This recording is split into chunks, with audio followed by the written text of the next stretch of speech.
So I'm making an animated film in Blender, and I needed to know how to make clouds. So after messing about a bit, I think I have found literally the easiest way to make clouds. So I'm going to hurry up because I've only got 4 minutes, as you can see. So we're going to open a new file, general, don't save. We're going to delete everything here.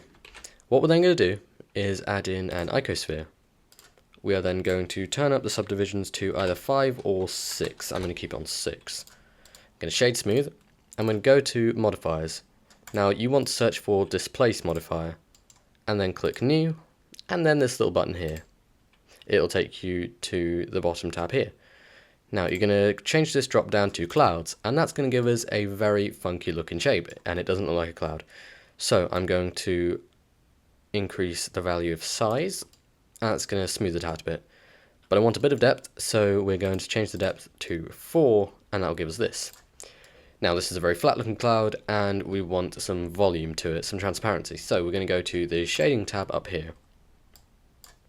We're then going to click new. And then we're met with a principled BSDF and a material output. We don't want this principled BSDF, we want a principled volume instead.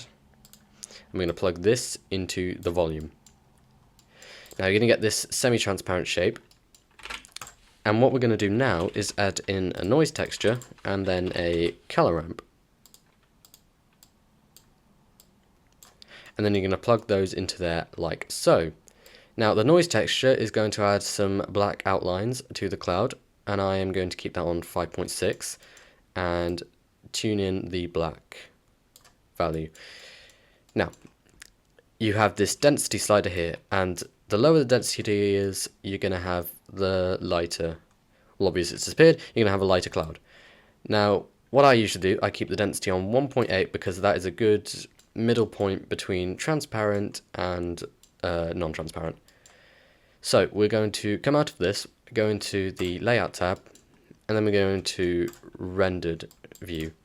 Now we have black nothingness here, which is not what we want, so we are going to add in a point light. I'm going to move this here, put that about there, and turn up the brightness. And then we are met with this, which heavily resembles a cloud, I think. But we're not done here. We are going to change the background to a brighter color of the sky. And then as you can see, this is a very low resolution cloud. You can see the pixels. So we are going to go into render, go down to volumes, and change this resolution drop down to 1 to 4.